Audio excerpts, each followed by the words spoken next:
এটি সেপ্টেম্বরের চিত্র, পরিষ্কার স্বচ্ছ পানি। আর এটি 2 মাস পরের চিত্র, মাত্র 2 মাসের ব্যবধানে কাদা আর নোংরা মাটি। সাভারের কৃষিজমির খুব কাছেই গড়ে উঠছে ছোট বড় শিল্প কারখানা। এই কারখানাগুলোর তরল বর্জ্যই আবাদি জমিতে এসে জমছে, ফলে মাটি হয়ে উঠেছে বিষাক্ত, গন্ধও ঝাঁঝালো। 10 বছরের বেশি সময় ধরে তাদের জমি বছরের অধিকাংশ সময় তলিয়ে থাকে কারখানার তরল বর্জ্যে। অনেক কৃষকই তাই বাধ্য হচ্ছেন কারখানার মালিকদের কাছেই জমি বিক্রি করে দিতে। একই চিত্র দেখা যাচ্ছে ধামরাইয়ে। চাষাবাদ করাই কঠিন হয়ে পড়েছে এখানেও। প্রথম আলো 2025 সালের সেপ্টেম্বর থেকে 16 নভেম্বর পর্যন্ত ধামরাইয়ের ডাউটিয়া ও জয়পুরা মৌজার একাংশ এবং সাভার উপজেলার কলতাসুতি মৌজার বেশ কয়েকটি এলাকা ঘুরে দেখেছে।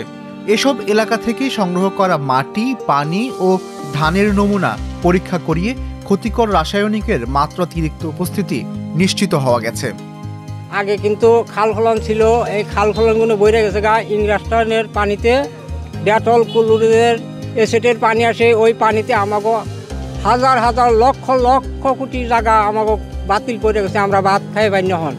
আমি একজন কৃষক, আমি 16 পাখি জমিন করছি, আমার মোর ছিল, গরু ছিল। 16 পাখি জায়গা থেকে 100, 150, 1500 মন ধান পাইছি, মাত্র 30 মন ধান পাই। এই জমিগুলো আমার সব নষ্ট হয়ে গেছে।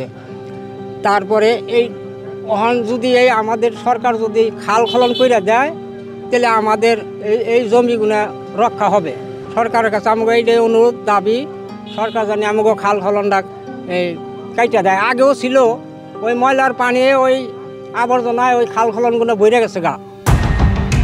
গত 10 বছরে এই 2 উপজেলায় কৃষিজমি কমার আর শিল্প কারখানা বাড়ার হিসাব পাওয়া গেছে। অপরিকল্পিত কলকারখানার আগ্রাসনে দূষণের ক্ষতির কথা উল্লেখ করে পরিবেশবিদরা বলছেন, এই দূষণ নদীতে আর ফসলেও চলে যাচ্ছে।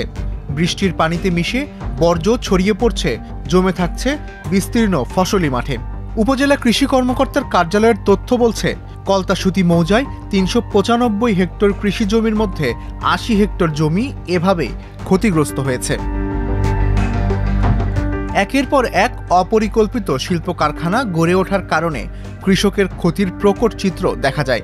2015 সালে শিল্প কারখানা ছিল 1094টি। 2025 সালে কারখানার সংখ্যা দাঁড়িয়েছে 1832টি। কারখানাগুলো বড় অংশই তৈরি পোশাকের।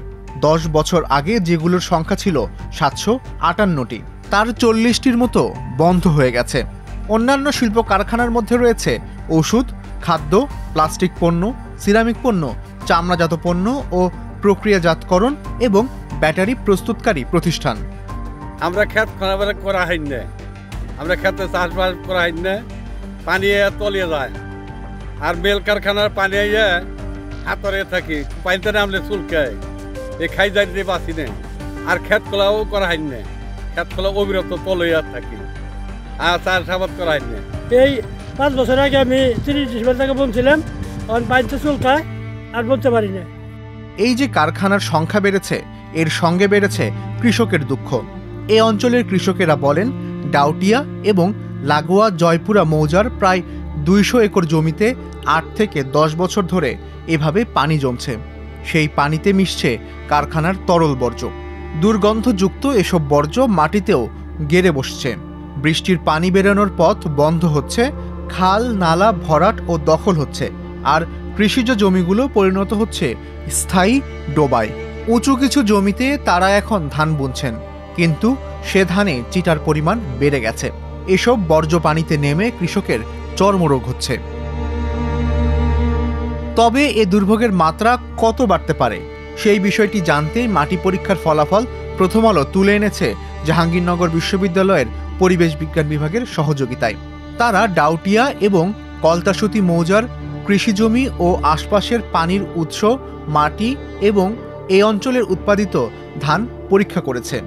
Dissolved oxygen 4-4.5 milligram per litre থাকার কথা, সেই জায়গায় সরেজমিনে এখানে পরীক্ষা করে দেখা গেছে যে এখানে 2-এরও নিচে, কোনো জায়গায় 0-এর কাছাকাছি এটার মান আছে, যেটা একটা স্তর তৈরি করেছে কৃষি জমির উপরে। সেটা কখনোই কৃষি জমির জন্য স্বাস্থ্যকর না এবং এবং আমাদের এই জমিতে যে ফসল উৎপাদনের যে হার ছিল সে হার মারাত্মকভাবে ব্যাহত হয়েছে।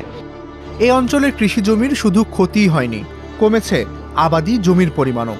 2015-2016 অর্থ বছরে এই উপজেলায় মোট কৃষি জমির পরিমাণ ছিল 23,800 হেক্টর। প্রায় 200 হেক্টর বাদে সবটাতেই আবাদ হতো।